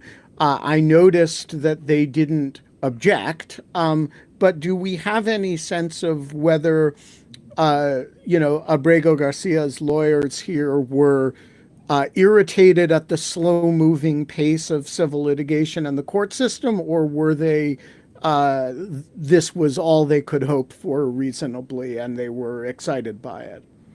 They seem to be happy with it. And like I said, the fact that they didn't even bring up contempt in their opening statement meant, I think, that they figured that we need to go step by step. And it is frustrating. And she said, there will be no vacation days. Every day is a business day. Every day that passes is another day of irreparable harm. She's tough, but she's understanding that the scrutiny, she's under very minute scrutiny, and she's going to take it step by step, get the facts, and then lower the boom. I mean, also look. Yeah, I mean, she wants to dot her I's and cross her T's on this case. She knows it's important. And also she knows that the government is willfully trying to undermine the case. And she also knows that she's got to do this right. And it's a hard case to do right. As Paladin Law said, 2 weeks of discovery is rocket docket levels of get your shit here or get fucked. Yep. Also, Comrade Girl, congrats on getting your zip code template and chapter interest form from the chapter pipeline coordinator of DSA. Congrats on getting your chapter up and running. Let's go! She's trying to minimize the amount of fuckery the USAG can do. Yeah, minimize the amount of fuckery, and when this inevitably goes to the Supreme Court again, have all this stuff already in the record. She knows that eventually, like, whatever it is that she orders, if she finds that they are not in compliance, it's going to go up to SCOTUS. And we've seen in recent orders from SCOTUS, the way the facts are presented are just, for people who spend a lot of time in these hearings at the district court level, a lot of the facts, when it goes up to SCOTUS, are then ultimately portrayed in a light that don't seem to be totally accurate. And I think that the idea here is that, you move as fast as you can. And this is very fast for court speed. But you also move at a pace that's going to allow you to get the information that you need to build a record. I don't think that's not to say that Judge Zenis or Zenis, thank you, Roger, for this is the kind of breaking news you only get at Lawfare. Is Adam Liptak telling you how to pronounce this judge's name? This feels like the moment that we learned that Emile Bovee is Bovee and not Beauvais. We might have broken that too. Yeah, I think we broke that too. So this is why, Lawfare, breaking news about the pronunciation of people's names. But look, this isn't to say that Judge Zenis has an outcome in mind yet, but she... Yeah. Ashadina Merriweather, that's kind of, who the hell knows what's going to happen? Like, are they going to back down? Are they going to bring him back here last minute? Or are they going full steam ahead and like, damn the reef? They're gonna wreck on the shore. Like, what happens here? I don't know. And that's one of the scarier parts. Like, the stakes here are so high, and no one knows what the fuck is going to happen here. She certainly seems to be very concerned, and rightly so, that there is non-compliance and that multiple people are acting in bad faith. And I think that she wants to build a record. Oh yeah, my rear end, that is what Donald Trump did in this case. But the issue is, okay, it happened. This case and the stakes of this case are to stop it from happening again. That's the issue. That is what is at the heart of this. And then, sure, his MO is to move faster than the courts can dot their I's and cross their T's, but our goal here is to stop it from expanding to kidnapping U.S. citizens and sending them to concentration camps in El Salvador. That is the entire premise here, is that, yes, they already did move faster than the courts. Where are the courts going to land once they catch up to this point? Because that has sweeping ramifications for everything else that is going to happen in the future. And have an airtight order that she can write around that record if it is in the end the case that she finds there's non-compliance. Yeah, I mean, honestly, I hope if there is really nothing that the Supreme Court can do to compel Donald Trump to do this, if we're not going to get people being held in contempt, et cetera, et cetera, et cetera, what are we waiting on? God damn it all, I'm so sick of this shit. What we're waiting on is the fact that we have a direct confrontation between the Supreme Court of the United States and the federal branch of the government. That's a big fucking deal.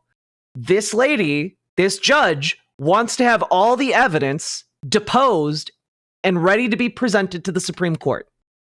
Because if she holds them in contempt, it goes to the Supreme Court. So what she's doing is she is ordering discovery so that all the information is compiled as much as possible on the record, in writing, so that then that all goes to the Supreme Court. And that means that, like, you know, the Department of Justice's lawyers can't then try and manipulate the facts of the case as much as they would like. That's the entire point. It has been, I need to remind you all, it's been one day. It has been like a couple of hours here. Right. So I think the core issue for everybody who's confused about the timeline here and why it feels slow, and both of you, I'd be curious if you disagree with any of this, but the core of the issue is the following. She knows that she issued an order to facilitate his release. She knows that she posed a certain set of questions about what's been done, about what steps are planned. She knows that he hasn't been released, and she knows that those questions haven't been answered. But she doesn't know who, first of all, whether they're for sure. I mean, you have an instinct that there have been no steps taken, but you actually don't know that for sure. And more than that, you can't prove it. All you can prove is that they've entered nothing in the record to show it. But there could be behind the scenes phone calls. There could be, quiet diplomacy being on. Is that guy sitting in a hammock? But it's theoretically possible. And more important, you don't know assuming that nothing has happened. Sorry, you don't know who's responsible for that. Is that President Trump, sending down through Stephen Miller, don't bring this guy back? Or is that people intuiting what they think he would want and maybe thinking you can ask but wink, right? And so who's responsible? You can kind he looks of so comfy. I'm jealous. There's contemptuous behavior going on. But if you want to hold somebody in contempt, you need to identify who specifically violated what court order and under what circumstance. Yeah, I mean, basically, I think this gets to the heart of, like, when you hold someone in contempt, it needs to be someone. You can't just, like, be like, the lawyer needs to be held in contempt. You need to figure out where in the chain things went wrong. And this is an attempt, particularly if you're going to hold them in contempt and then order some coercive remedy. You have to figure out exactly who did what to whom. And what she's saying to the plaintiffs here is, don't go crazy. Don't stomp on the president's constitutional authority to do foreign policy, but figure out the answer to this question and I'll back you and give you depositions. You got 2 weeks. Is that fair? Yeah, and in fact, she gave them 4 depositions, but said they can apply for 2 more. So maybe that would be a way when there's more information, you could go up the line a little bit. She's going to give them up to 15 interrogatories, up to 15 document production requests. So maybe with that, she can begin to get an idea of if there was, let's keep an open mind, if there was defiance and contempt, who's responsible. All right, so let's talk about the government's response. Most of the conversation seemed to have been with Drew Ensign. Is that 98%, I'd say. Mm-hmm. And his position, as I took it, seemed to be, number one, don't order discovery. I mean, if you don't have answers at the end of this type of discovery, you're going to get your shit fucked. Like, that is when, like, you're like, well, all right, time to start ordering contempt. Number two, if you do order discovery, let us appeal it first. Stay it so that we can have an appeal over whether any discovery... Literally, one of the things you can do with contempt cases is you can have people jailed until they are ready to talk. That is one of the things you can do with contempt. And if people do try and stonewall, then she can literally order contempt for that person who is stonewalling until they're ready to talk. Is appropriate. She rejects both of those and says, I'm going to issue an order tonight on, and number 3, he seems to fight her on the premise that they haven't done anything.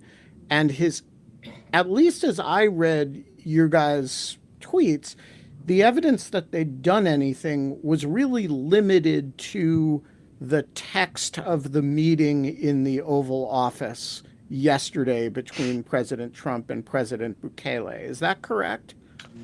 That's what he was saying. That and then also the Mazzaro declaration that they filed today, he also pointed to as well. Specifically, I believe it was paragraph 9 or paragraph 11, doesn't matter. The paragraph in which Mazzara says something to the effect of, and this was they keep dropping these little breadcrumbs of new information. Usually every day it's something that's both new, but also not somehow non-responsive to the judge's questions. But so the one that they dropped today was effectively the same Mazzara declaration. What stops Trump from using his pardoning powers unless this is state-based? My understanding is that contempt cannot be pardoned. I might be wrong about that. Again, not a lawyer. We watched Abrego Garcia's wife make a statement. Sorry, Jack, I listened to way too many Libby dimwits trying to predict judges' 4D chess moves over the years, only for nothing to ultimately take shape, to believe it when I hear it here. Look, that's fine. But also understand that, what they're saying matters. Both things can be true. It can both be true that this is a long shot at potentially curbing the worst authoritarian abuses of a wannabe dictator. That can be true, while also what they say carrying weight and mattering in a broader political context. And honestly, just saying over and over again that it doesn't matter only empowers people who want it to not matter. So all I'm trying to say is what they say matters. What they are doing here matters. And it is very frustrating that it is not faster. But I've already scream cried at chat today about why this is important. I can't do it again. Since this will be civil contempt of court, I believe pardon power does not apply. Yes, exactly. That they submitted yesterday, but this one had a line that said, if he shows up at a port of entry, then we'll either redeport him to a third country or to El Salvador again after his withholding of removal is removed, which again, look, I'm not an immigration law expert other than paying attention to this case and some other cases we're following, but I don't... Which makes you more of one than most people, actually. But I don't think that it is... They're basically using this same argument that is a novel argument, as I understand it, that all of a sudden, if you are someone who is alleged to be a part of MS-13, which they've classified as a terrorist organization, then that somehow means that you're not able to have a withholding of removal, which is not something that, as far as I'm aware, is consistent with current law. Okay, but and honestly, frankly,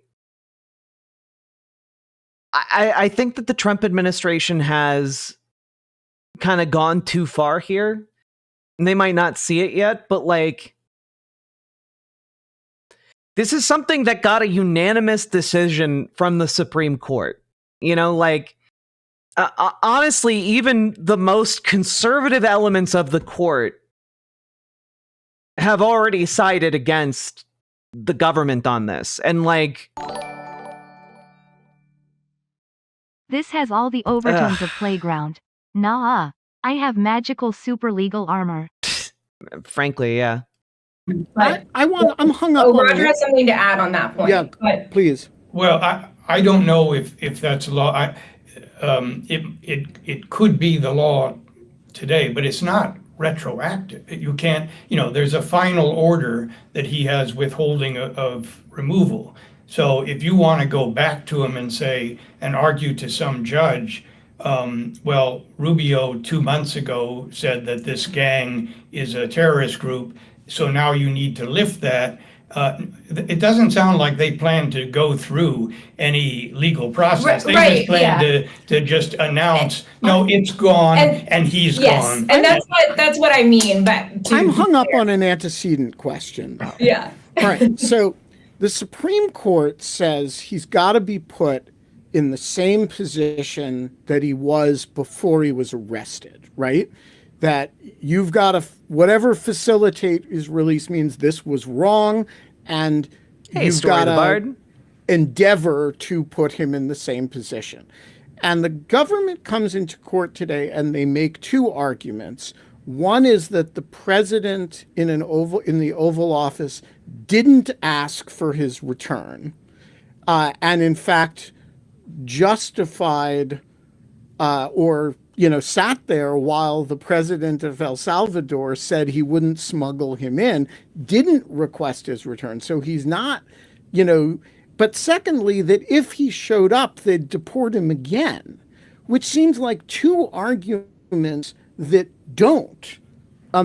neither of them amount to we're working to put him in the same position as he was. And I'm curious for either of your sense of why they think that's an argument that will appeal to her, to the Fourth Circuit, or to 9 justices who said you gotta restore the status quo, or at least try to. I mean, if he's right on the law, if there is, if you came back and you had process and you went before a judge, I don't know if it would be an immigrant. So, Uncle Tony, excellent question. Can the leaders of El Salvador basically say, nope, he's in our custody now and we're not releasing him, get fucked? So, yes, that is something that the president of El Salvador can do. The question is, can the United States, despite that, facilitate his return?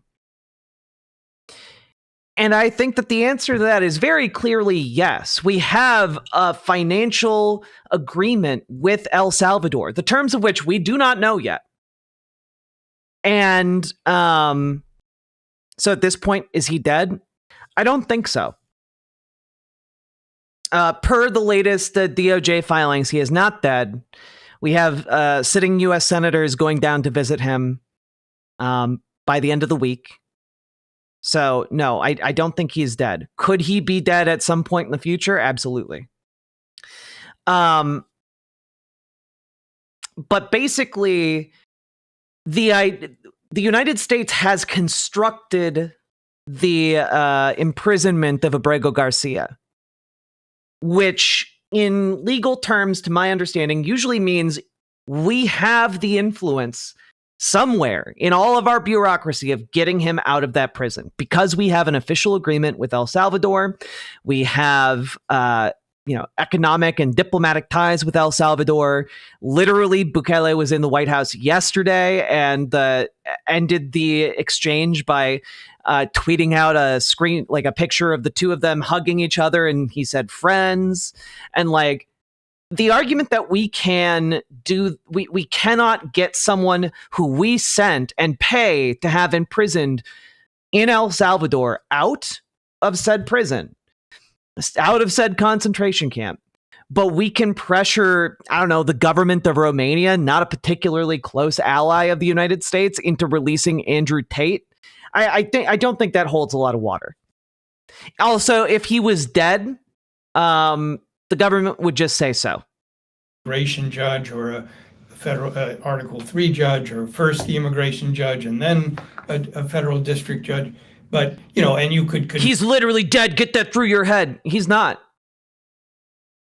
As far as we know, he's not. Unless you have evidence to present, then you're just talking out of your ass. And I do not give a shit about what comes out of your ass, ironically. Convince him okay, the real law is now he's a terrorist. Now like, honestly, it would make things so much easier for the Trump administration if he died. Then they could just say, oh, too bad, he died. No remedy now. The end. He's not entitled to this. We'd like you to strip it of it. I mean, all of that would be consistent with the court's ruling as I read it. You know, it would be going through a process they could have gone through and didn't. But what they can't do is just, you know, bring him to the border and then, you know, say, poof, the withholding is gone, send him back. That would not be following the request. That's how I read it. So I also will say, Ben, too, it sounded to me like I don't know, like the tendency of some chatters, and you know, this isn't most of you, but the tendency of some chatters to just be like, oh man, I'm just gonna say things with no evidence is wild to me. Don't just, if you don't have evidence, like, don't say it, you know? I feel like if he died, it would put more strain on the U.S. Yeah, but this court case would be done. You know, this is the strongest case that on this issue that we have. And sure, there would be others, but this is like the immediate issue. They want to continue doing what they did to Kilmar Garcia to many other people. I think that what the government has stressed is not so much the fact of Trump not asking for return, although I think the plaintiffs have pointed out. Yeah, exactly. This is why I literally said yesterday, as soon as I saw that letter from Senator Van Hollen. If he had died, Stephen Miller High Life would have been creaming himself during that press conference, not angrily pushing propaganda. It's true. Stephen Miller would have just been coming constantly in his pants. Thank you for the 5 tier 1 subs. But also, like, Van Hollen going to visit him later this week is a lifeline. They don't want anything to happen to him before a senator comes and sees him. They don't want anything to happen to him before a House representative comes and visits him later. Like, they're gonna have people going down there now to visit him specifically to make sure he is okay. And if he is not, that's going to be suspicious as fuck. And people are going to make a big stink about it. It's going to sour U.S.-El Salvadoran relations. And I think that Nayib Bukele is a self-interested autocrat and is quite interested in maintaining his power. And one of the ways to do that is maintaining a good relationship with the United States, which is hard to do if you piss off members of Congress. That there's no evidence of an ask occurring, but they've pointed to instead in that transcript the statement of Bukele, which is that, you know, how can I smuggle someone in? And then they pointed to Bondi's statement as well. Right, but that's, I mean, that seems to me to be I watched that thing live, as I think did you guys. Like, this did not strike me as the U.S. attempting to facilitate his freedom and return. Right. It struck me as the president asking his aides, 9-0, let him go. Yeah, his, excellent protest chant. Creepy Rasputin figure, to sneeringly justify his declination to ask for the guy's release, which he did not do. He and then to punt the matter to him, who Bukele then pretends he doesn't understand the question. Bukele, who speaks perfect English, by the way, suddenly can't understand he's being asked to smuggle this guy into the United States, a terrorist, into the United States. And so if I were the district judge, or for that matter, Clarence Thomas or Sam Alito, and I had ordered them to facilitate his release and return, I would see that Oval Office meeting as them doing the opposite of facilitating his release and return. Yep. Well, look, no, but look, anyone with eyes and ears who watched that understands what is happening. But I think this goes to your earlier point, because, right, you've got in that meeting, you've got on the one hand, Trump and Pam Bondi saying that, oh, the U.S. doesn't have the power to interfere with a domestic sovereign, who has this guy in custody. We don't have the power to return him. And then you've got, the president of El Salvador saying, but I don't have the power to return him. And so it's a hot potato, right? Of like, right. We don't have the power. We don't have the power. And anyone who's watching this knows what is happening. And the issue, though, is that what you said earlier, Ben, that like, I think actually if you're Samuel Alito or if you're Clarence Thomas, you're watching that thinking, oh, that's, that's your answer. They couldn't facilitate the return because there are ways in a written order you can cast a certain light on those interactions and of these facts to at least have some kind of plausible, if just blatantly wrong perception or way of construing everything that's happened. And so I think that goes back to your earlier point of that's why it's important to establish a more clear record of what has been done. Because that and the fact that, like, frankly, and I think what's also very frustrating for folks watching this is that these are all lawyers talking about it from a lawyer perspective, but Anna Bauer here touches on something that I think is really important, which is that anyone who has eyes and ears can understand what they are doing and what is happening. But there is a difference between intuitively understanding that and understanding like the power structures and being able to prove what is happening in a court. There's a big difference there. There's a big difference between knowing the mafia is coming to shake you down and being able to prove it in a court of law, And so we're kind of looking for the tax fraud here, if that makes sense. They have not said, other than that Oval Office meeting, what have they done? And so I think that's what Judge Zenis is trying to do here. And I think they want to get the contract. And if they refuse to produce the contract, yep. I mean, there's already a lot on the record about the contract. Bukele has mentioned that they're there for a year, renewable. The AP says they've seen the contract, the $6 million for a year. They continue to send people down there. Kristi Noem visits. There's clearly, and if they say no, it's a state secret, at some point you don't have to forever litigate that. You can say, oh, I see, they're acting in bad faith. This is idiocy, and they're also going to probably invoke privileges, and that's why she said she's giving them the 4 people who have already submitted affidavits, because she's going to say, how can it be privileged when you already produced them? They already gave a partial statement. And so she's building a record of this. The real problem, of course, I say, she's going to eventually lower the boom. We don't know if there is a boom when the contemnors are high executive officials. Can we just take a moment to acknowledge that contemnors is a dumb way of pluralizing people who are in a group of people who are in contempt? Doing what the president wants, and you have a Congress that won't do anything. Maybe there is no remedy here.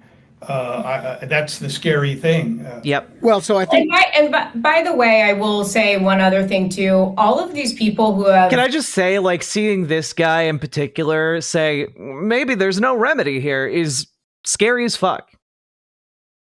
That is a guy who has been practicing law for a very long time.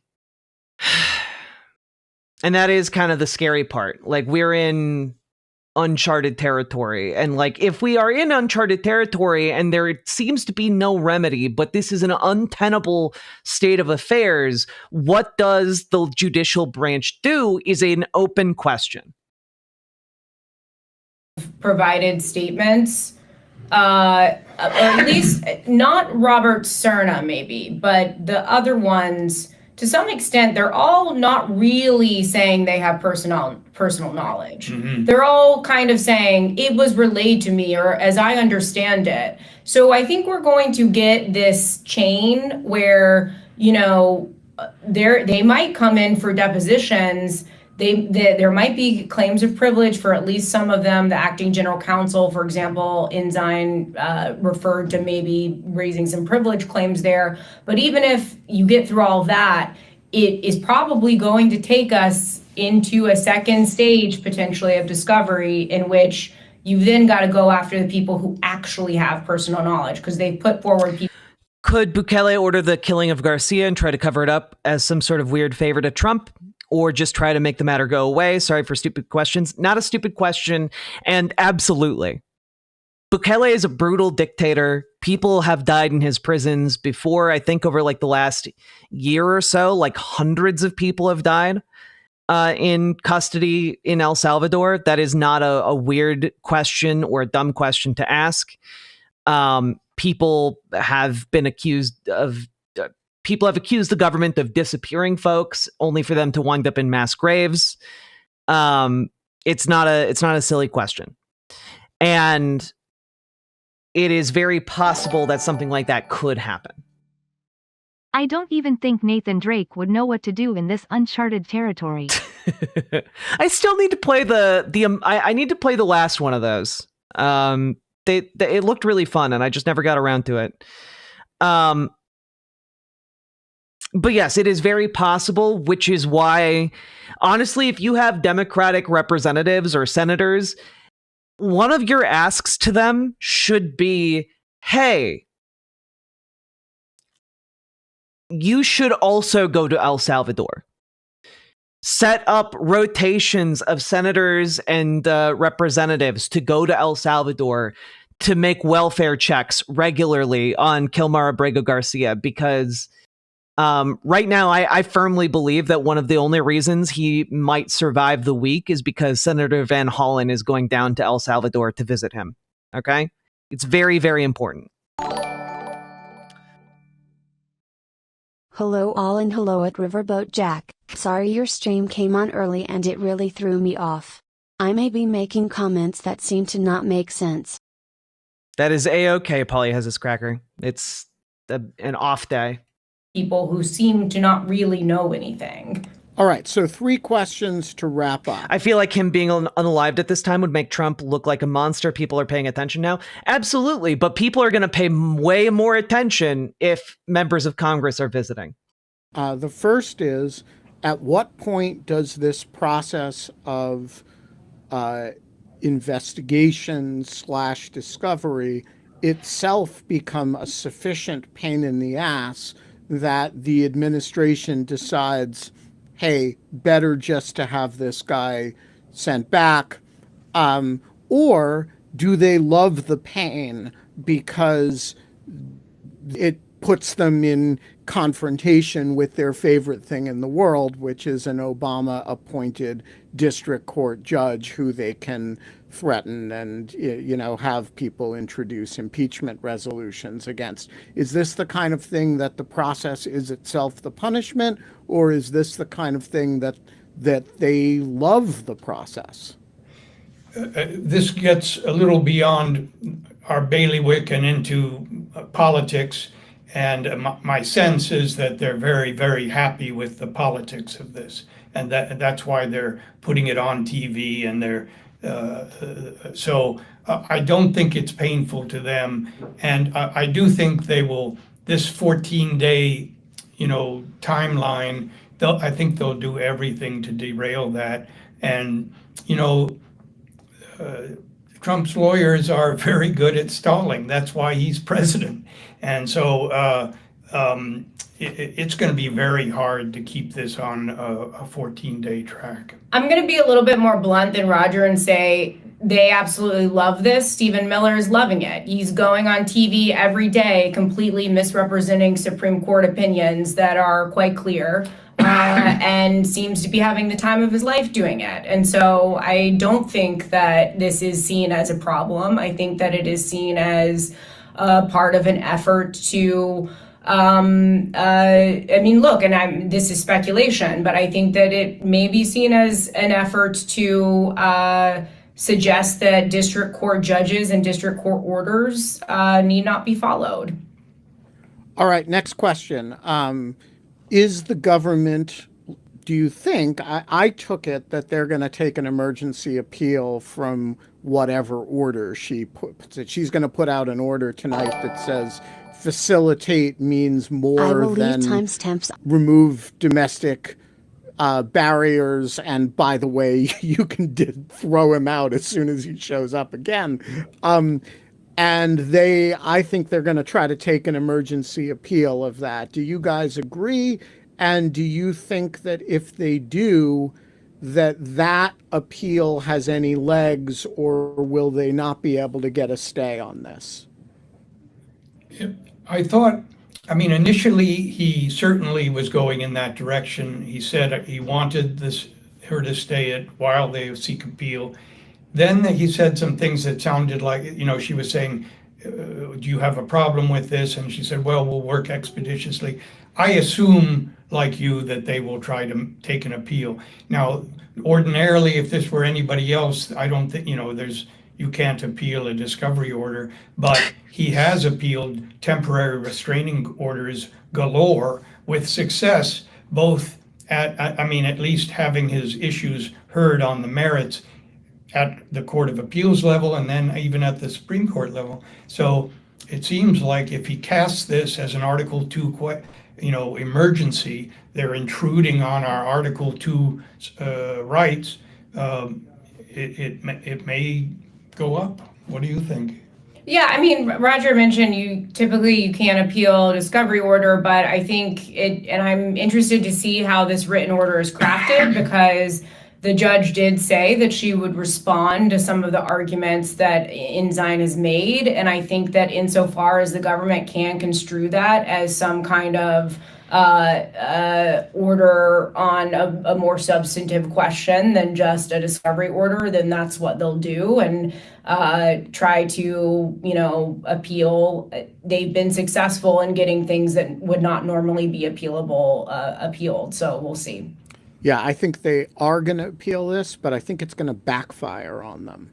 And here's why. Because as long as they just have this bare bones Supreme Court opinion, they can interpret it in this extravagant way and wax indignant from the Oval Office about how the Supreme Court sided with them 9-0, and this district judge is,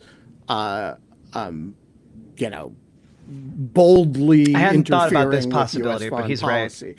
The moment you ask the Supreme Court whether that's what they meant, which is what this argument over the word facilitate says, they're going to say at some level, no, that's not what we meant. We meant that there's some reasonable inquiry into what you're doing that she's allowed to do. She's not allowed to, take over the State Department.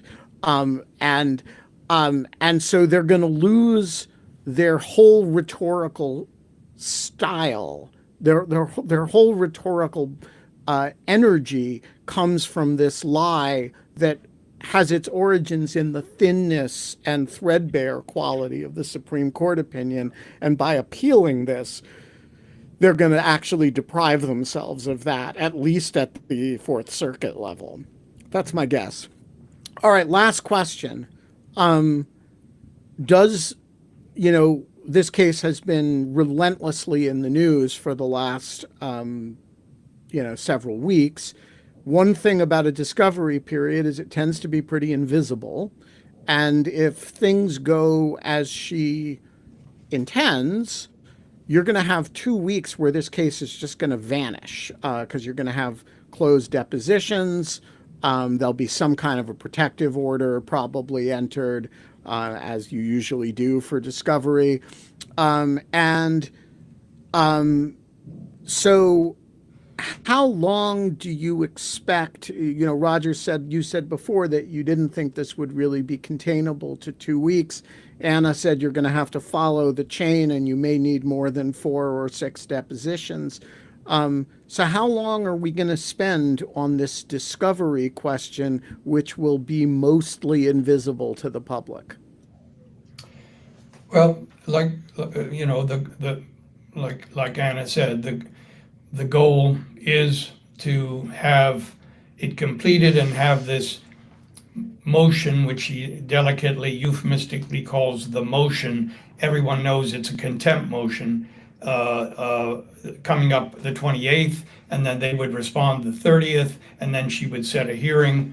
But one thing that we don't know, and maybe we'll find it out tonight when the order comes out, if it hasn't already, is whether the daily useless status reports continue.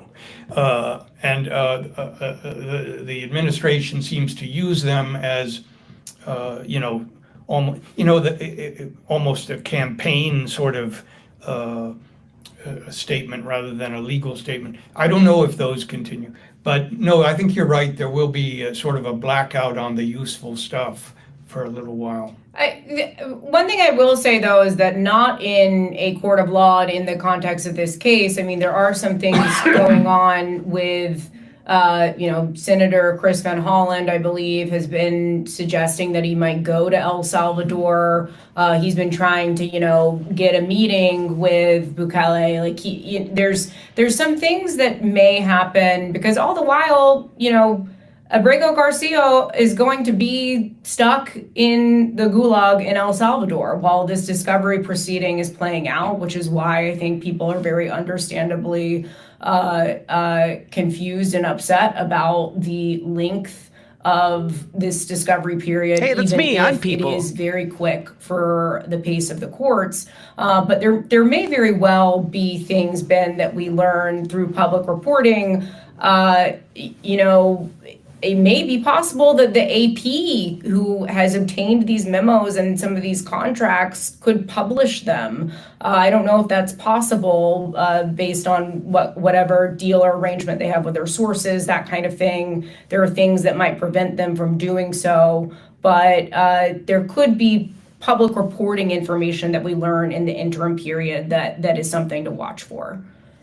We are going to leave it there. Greenbelt Bureau, Roger Parloff and Anna Bauer, thanks for joining us today.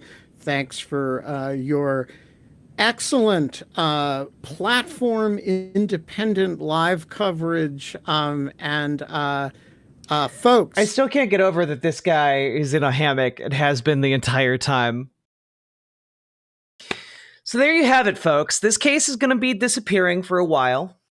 While they do this discovery process. And I do think that they're right, that they're going to try and drag their heels by whatever means they have possible. And I do think that if they do try and appeal some part of this process, the Supreme Court, exactly, Caesar V or Caesar 5, the Supreme Court will be like, are you calling us stupid? Get him back. Yeah, exactly. And it would ruin their propagandistic efforts to spin this, right? And I'm going to answer a few questions that I saw in chat earlier. Let's see here. Is there any mechanism for removing Trump from power, or do we have to hope that Comrade Coronary does us a favor? And the answer to that is yes, but that mechanism relies on Congress. So basically what has to happen is that he has to be impeached in the House, and then he has to be convicted by a vote in the Senate. Basically, what this means is you need to have like 2/3 of the House and the Senate to impeach and then convict, and that would remove him from power. That seems ludicrous, especially considering that Republicans control both the House and the Senate. However, with the economic turmoil, with billionaires now backing legal challenges to Donald Trump's tariffs, with all kinds of pressure mounting on Republicans when it comes to like special elections, town halls, mass protests, etc. It is not inconceivable that the way this case plays out, if it goes all the way up to SCOTUS, and if there is indeed no official remedy available, that SCOTUS then refers Donald Trump for prosecution to Congress. That is potentially where this goes. If we're not in like the just jailing members of the federal government for contempt. And if that happens, that might be a confluence of factors that makes even Republicans act. We'll see. It's genuinely a very scary possibility that is what we might be facing down. But what that means is here, folks, that people need to continue organizing. People need to keep turning out to protests. People need to keep turning out to Indivisible, Tesla Takedown, 5051. You know, these are the three big protest movements in the United States right now, as far as I know. And people need to keep getting out there and need to keep making noise. You need to show up. You need to be loud. You need to do something. You know, if you are kind of aimless, if there's nothing going on in your area, join your local Democrats, join your local DSA and get them to do shit. Okay? We need to get people loud and we need to get people public. It does us no good to simply know what the right thing is. We need to shout it to the heavens. If you need help, by the way, tracking down your local DSA or figuring out how to connect with them or figuring out how to do something, GamerG is your girl. Reach out to GamerG in the Discord.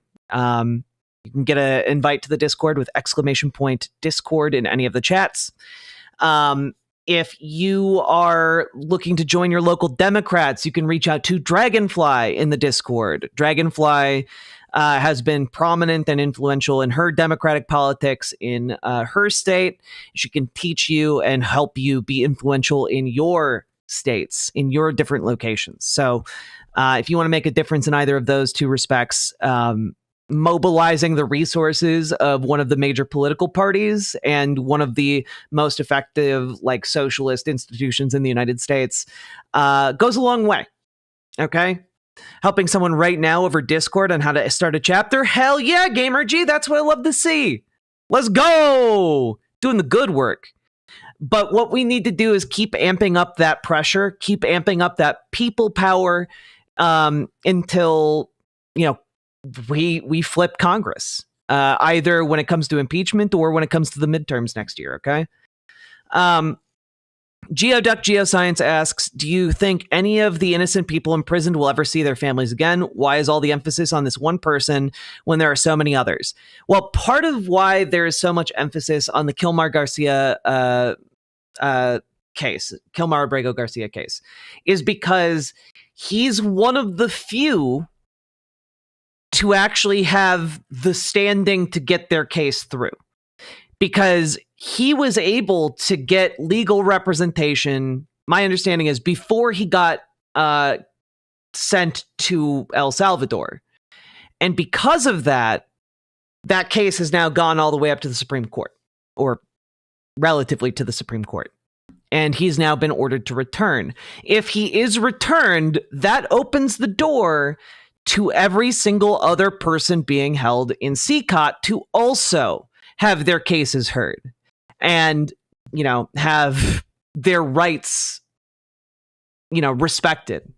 So part of the reason this case is really important is because his success in this case opens the door to get other people out of that concentration camp in El Salvador. And not only that, it would then prevent the US government from kidnapping and disappearing people in that same manner, whether they are undocumented, you know, legally here, or citizens of the United States. So that's why there is so much emphasis on this one man and this one case. Trump doesn't care if we think he's a monster. He very much cares about anything that might make him feel embarrassed, and nothing will do that more than him feeling like he's not in control. That's why we need more people posting, unironically. Make fun of him. He sees the posts. Didn't he get impeached and then not removed last time? Yes. The issue there is that Democrats did not have the votes in the Senate to convict him. When he got impeached, that was because the House voted to impeach, which is typically a big deal. Typically, when a president gets impeached, what they do is resign in disgrace. That did not happen when Trump was in office last time. So, what needs to happen is 2/3 of the Senate need to vote to convict him after he is impeached. And that will take an awful lot of political power to get senators to flip, but it is not an insurmountable barrier. It is a long shot, but it is possible. Donald Trump is, might on the surface seem like he has the support of a lot of these Republican politicians, but they only listen to him because it benefits them politically. If they feel like their election is in jeopardy because of Donald Trump, they will flip on him. These people are self-interested scumbags. Yeah, you need a 2/3 majority in the Senate to convict. That is why increasing pressure on Republicans in particular will be a really good move right now. Chances of Trump declaring martial law in 420? Genuinely, I have no idea. I don't think anyone does, because frankly, Donald Trump doesn't have plans. He's a creature of instinct. I don't believe he has a plan here. And honestly, even if martial law is declared, it does not change what we need to do. We need to continue to mobilize and protest peacefully. Yeah, he actually got impeached twice. That is true. But after an impeachment is basically just, do we have grounds to do a trial in the Senate? And once someone is impeached, then you have a trial in the Senate for the president who got impeached. Most presidents resign before the trial. And if you do not have the votes in the Senate, then basically the trial is, lol, no, we're not going to convict. And that's the end of it. If you do have the votes in the Senate, then you convict. Is it true that no president has ever been removed through impeachment, like Nixon stepped down? It is true. No president has ever been convicted and removed by the Senate. If Trump resigns, we have fucking Vance. Do you want that? Are you trying to send letters to impeach Trump? I mean, I think impeaching and convicting and removing Trump from power would be a net benefit to us, yes. I think that JD Vance has more evil intent than Donald Trump, but I think he wields an awful lot less power than Donald Trump does. I think that JD Vance does not have the cult of personality that Donald Trump has. And once you break that cult of personality's spell, JD Vance is a bumbling fool. He cannot command the same amount of loyalty that Donald Trump did. Just full stop. And I think he's also just much more vulnerable to mockery, frankly. But yes, use 5calls.org to make your calls. One call every day to each of your elected representatives. Call their local offices if you can while they're in recess for the next week and a half. Visit their local offices. And on top of that, go to their town halls, protest at them, ask them inconvenient questions, ask them about Kilmar Garcia, and mention that there is no evidence that he is a member of one of these gangs. Do you think Vance would lull most people back to sleep? No.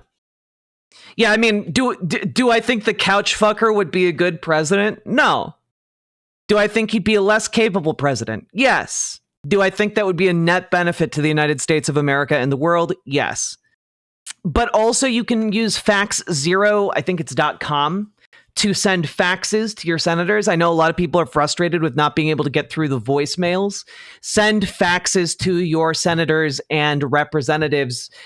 Leave voicemails, because there is some poor sod in the office whose job it is to listen to those voicemails and tally up what people are upset about, what people are demanding. But also send those faxes. You can send faxes for free over the internet without a fax machine. Fax0.com. Fax them because that gets a physical thing into their office, okay? So, just as an FYI, keep faxing those offices too, folks. Jack, are you just casually wearing latex during this? Because if so, you're an icon and an inspiration. These are sadly not latex. I would love if they were, but I think they look very nice. And yes, I am an icon. Thank you. Yeah, I really wish I had the clip of JD Vance bungling the trophy, because I feel like that's such an encapsulation of what he would be like as a president. Vance gives people the ick is maybe the best way of summarizing it. That being said, folks, we've now been going for over 3 hours. I know that this has been a really stressful stream for a lot of folks. Would Vance still be dangerous? Yeah, any president of the United States is dangerous.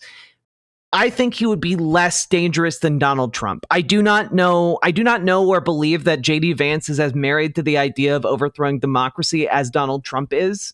I don't know that JD Vance wants to be the same kind of authoritarian that Donald Trump wants to be, and I do not think he is capable of making himself into one.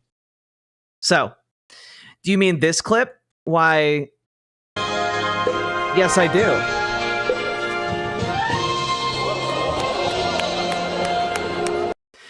Yeah, you know, this guy, I don't think this guy is capable of being,